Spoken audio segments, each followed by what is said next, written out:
Hey everyone, it's Ben Hardy here, and in today's video we have to talk about car repos because things are escalating. Before we get into this video though, as always, if you want to save time and money the next time you purchase a car, link to my car buying guide in the description down below. And if you want to see more content just like this, then I recommend you subscribe because I post videos every single day. Let's get into it.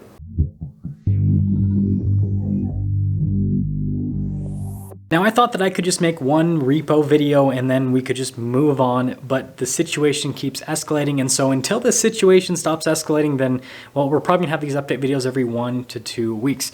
In this video, we're gonna talk about what's actually happening right now, why it's happening, and then what this means for the overall car market. So what we're seeing on the ground is that these repos are flooding the market. And on top of flooding the market, they're not actually selling, and this is for a couple of reasons. First off, they're repos. People don't want to buy repos because if someone's not willing to make the payments on a car, are they actually going to go through the process of servicing that car on a regular basis? And are they just going to, take good care of it when they drive it and all that kind of stuff? No, they usually rally the car, beat it up, don't service it, and so it's usually the worst example of whatever car it is if it's a repo. So that's the first thing that's going against these repos, is they're in crappy condition because they're repos.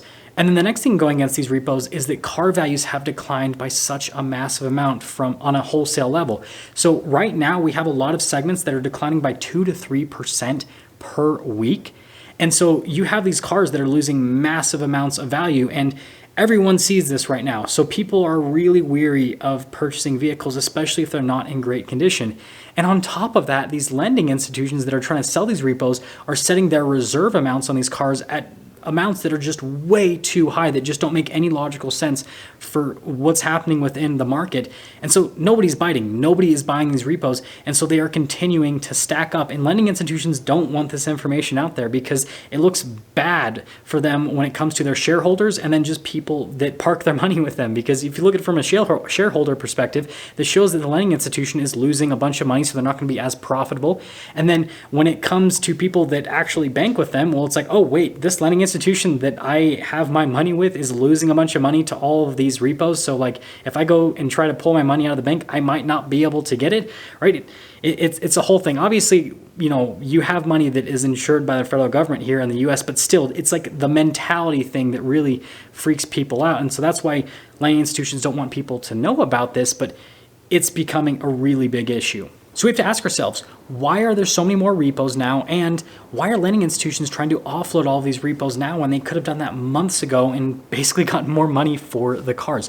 When it comes to why there are more repos now, just look at the state of the economy. It's not great. We have insane inflation, and we have wages that cannot keep up with this inflation. And so you have the average person struggling to pay for everyday items because everything costs more, and that includes their car payment.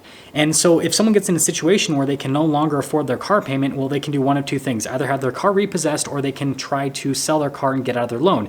Now, that would have worked about a year ago because everyone had positive equity because car values kept going up and up every single month. But now we've been in a market for the last 12 months where car values have consistently declined every single month. We've had several months in a row where car values have declined by 5% per month. And I bet at the end of November, the decline in car values will be something close to 20%. Maybe not quite 20%, but somewhere in that ridiculously high range, because again, the floor is falling out at this point. And so all of these people are now underwater in their car loan, where they owe more in their car loan than what their car is worth. And so if someone's already struggling to pay their bills, then they're not going to have any extra money to be able to bridge that gap. Now, yes, there are things like gap insurance, but that only goes so far. The amount of negative equity that a lot of people have is just too big for even gap insurance to be able to help them out. And so they're left with one option, and that is just to have their car repossessed because they simply cannot make the payments on it anymore, and they just can't get out of the car. And when it comes to lending institutions holding back from selling cars, I think it was just bad business decisions by people that run those lending institutions. I think that they thought that, oh, well, yeah, the car values are kind of going down now, but they're going to go up again because car manufacturing is slowing down. And so I think that they thought that, since they're already kind of losing money on certain cars, that they'd be able to make that money up in a few months because they thought that car values weren't going to continue to decline. And well, they guessed wrong. And so now you have a situation where they're like, oh crap, this is going to only get worse. And so now they're just in a frenzy trying to get rid of all these cars before it gets even worse and before they lose even more money. But now it's a whole positive feedback loop where they're pretty much screwed. Now, what is this going to do to the overall car market? It's going to help it continue to decline. It's simple supply and demand.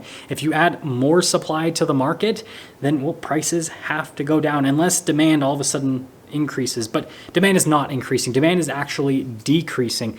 When I talk to most dealers, what they're telling me is that used car demand is consistently decreasing week by week. And so profitability with used cars for most dealers is also decreasing. I'm going to have to make a whole dedicated video to this in the next few days.